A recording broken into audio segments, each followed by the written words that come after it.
I wanted to make a video on why I am a Protestant and I'm not Roman Catholic or Eastern Orthodox. I think it really comes down to three main issues. One, and it mainly comes down to the Roman Catholic Church, not necessarily Eastern Orthodox. There's like a half an issue with them. But I think, first of all, it comes down to the doctrine of the papacy. I think what we can see immediately from Scripture and the tradition is that the post-Vatican I papacy is an innovation. And this idea that the Pope is the universal bishop who has jurisdiction over all jurisdictions is just completely false. You read any of the canons of any of the 7 ecumenical councils and you will see that the Pope's primacy is by tradition and not by divine mandate. That doesn't mean that the Pope's primacy is not authoritative. It just means that it's not of divine mandate, and that when he makes errors, like, he can make errors. And there is no such thing as a infallible Pope. Like, that is unprecedented until the Middle Ages, and specifically Vatican I. The second reason that I am not a papist or a Roman Catholic is their concept of grace. I think it is an innovation where you do not see this in the East, and you don't see it in the West until the time of the Crusades, is that grace is something that is almost tangible. It can be counted, and you can have more or less of it in the sense of a legal debt. And I don't think that's true. I think that our just from a theological point of view, grace is something that is medicinal. That grace is something that when you have it, it's like when you're sick, you take medicine.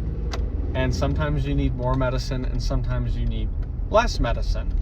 But in any rate, you can't count it. Like, you take 10 milliliters of NyQuil, and it helps you get over the symptoms, and it's quantifiable in that sense, but it's not. You don't take medicine and then you lose some sort of tokenized effect of the medicine. It's like, no, you just take the medicine until you feel better. In the Roman system of indulgences, you can pay still for the grace to be given to you. And that's just not right.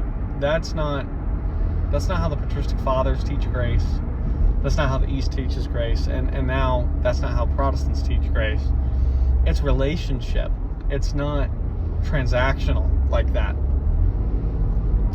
There's a synergism there, and most Protestants don't like to talk about it that way, but there's a cooperation with grace in the sense of, I need to take my medicine, not I need to do X, Y, and Z. It's like, is it a good work?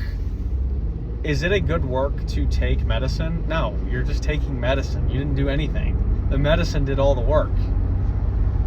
But if you don't take your medicine, then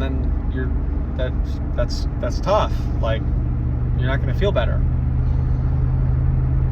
So I just don't think that indulgences are something that's congruent with Scripture.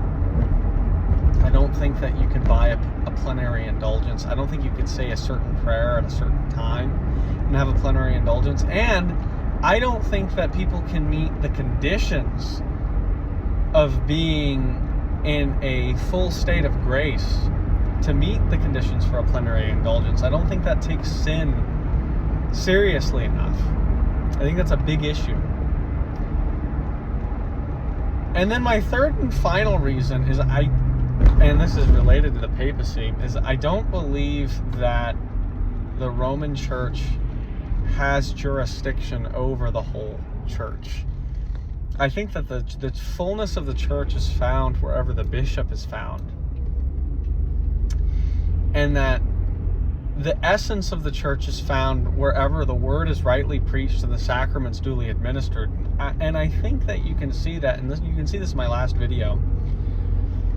Excuse me. You can see this with the command of Christ versus the custom of the apostles.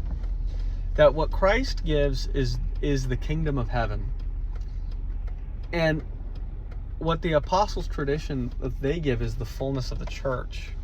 There's the difference, that Christ gives us what we need to be saved, and the apostles give us what we need in order to have full comfort and assurance of salvation within the ark of the church. Christ came to preach the law and the gospel, and we receive that in the church. And that's why I couldn't be a Roman Catholic, is because they would say that the fullness of the church is found in its head, that being the vicar of Christ on earth, that is the Pope. And that's just not true.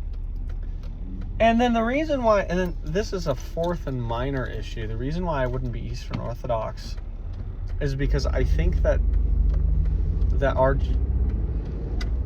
two things. So I guess it's a fourth and a fifth issue. Is that I think that synergy is subordinate to monergism. And what do I mean by that? I think Augustine is correct in that God has predestined us before the foundation of the world, but without looking at our works.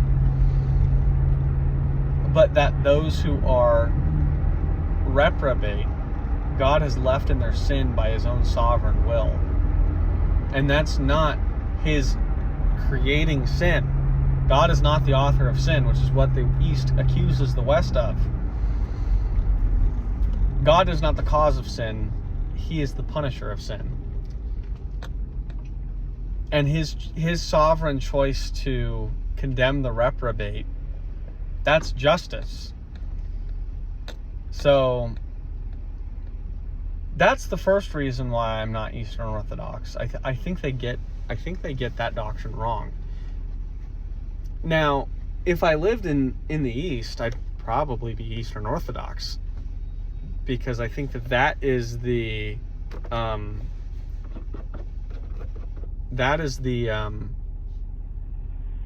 tradition and the jurisdiction that you should be in the East. If we're in the West, it's different. We are in the jurisdiction under the English Church or the German Church. If I was Italian, I'd be Roman Catholic. We should submit to the jurisdictions that we are under. And I think that in America, there's a lot of this confusion because we are a nation it's not like in times past where a bishop sent priests and deacons out to a specific area, and that started a diocese of the Western Church as seen in the Roman Catholic Church. Like, it's different. You had Protestants sending their priests, you had Romanists sending their priests, and you had Easterners sending their priests.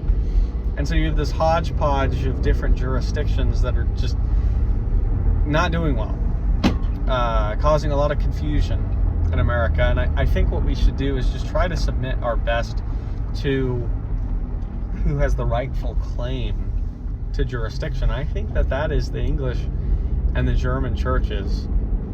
So you have your German Reformed, Lutherans, and Anglicans. That's pretty much it. That's what you got, and we can try to submit to that. Anyways, that's this kind of short video that I wanted to say on why I'm not Roman Catholic and not Eastern Orthodox. And yeah, that's it.